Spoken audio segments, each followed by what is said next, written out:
ஹாய்ங்க. இன்றைக்கி வந்து நம்ம சூப்பராக எப்படி மாங்காய் ஊறுகாய் செய்கிறதுன்னு பார்க்கலாம். ஊறுகாய் வந்து எனக்கு அக்கா தான் செஞ்சு கொடுத்தாங்க. வாங்க எப்படி செய்கிறதுன்னு பார்க்கலாம். நான் வந்து இன்றைக்கி நீல மாங்காய் தான் எடுத்திருக்கோம். இந்த மாங்காயெல்லாம் ஃபஸ்ட் நல்லா கட் பண்ணி எடுத்துக்கலாம். இப்போ இதுக்கு தேவையான அளவு நம்ம மிளகாத்தூள் சேர்த்துக்கலாம். சேர்த்து நல்லா மிக்ஸ் பண்ணி விட்டுக்கலாம். நாங்கள் வந்து 2 பாத்திரத்தில் எடுத்து வச்சுருக்கோம் மாங்காய். ரெண்டையுமே தனித்தனியாக உப்பு மிளகாத்தூள் போட்டு நல்லா மிக்ஸ் பண்ணி விட்டுக்கலாம்.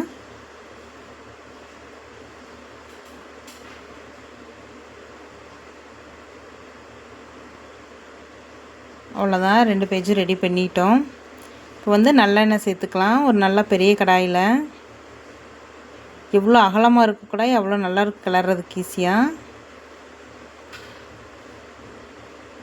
எண்ணெய் வந்து நல்லா சூடாகட்டும். சூடானதுக்கப்புறம் தான் கடுகு சேர்த்துக்கலாம்.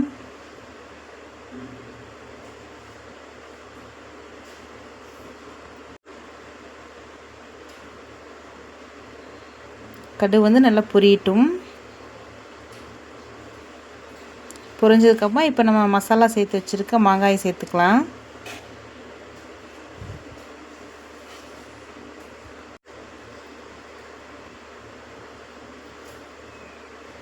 எல்லா மாங்காயுமே கொஞ்சம் கொஞ்சமாக சேர்த்து விட்டுக்கலாம்.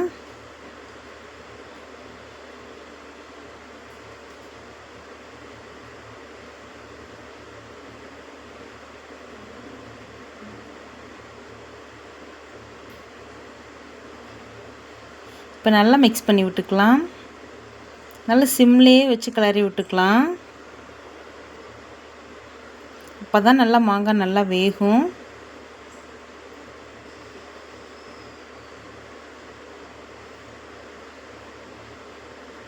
பாருங்கள், சிம்லேயே வச்சு கிளற ஓரளவுக்கு மாங்காய் நல்லா வாடி வதங்க ஆரம்பிச்சிருச்சு. இப்போ இந்த பக்கம் மாங்காய் வதங்கட்டும். அதுக்குள்ளே நம்ம கடுகு வெந்தயம் அரைச்சி எடுத்துக்கலாம். தேவையான அளவு கடுகு சேர்த்துக்குங்க. கடுகு நல்லா பொரிய விட்டு வெந்தயம் சேர்த்துக்குங்க.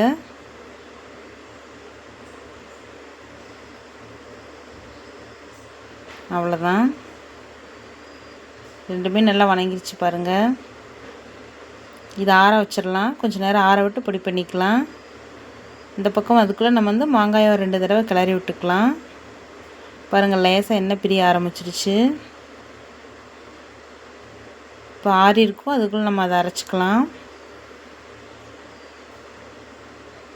நம்ம அரைச்ச பொடியை இது கூட சேர்த்து கிளறி விட்டுக்கலாம்.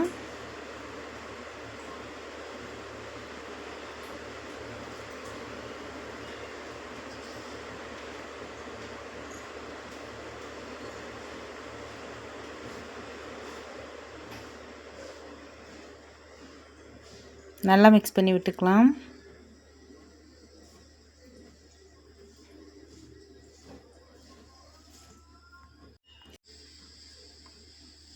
இப்போ வந்து இது கூட பெருங்காயம் சேர்த்துக்கலாம். பெருங்காயம் கடைசியாக சேர்த்தா தான் நல்லாயிருக்கும். சேர்த்து நல்லா மிக்ஸ் பண்ணி விட்டுக்கலாம். பார்த்தீங்களா, ஊறுகாய் பாத்திரத்தில் ஒட்டவே இல்லை. அவ்வளோதாங்க, நம்ம மாங்காய் ஊறுகாய் ரெடி ஆயிடுச்சு.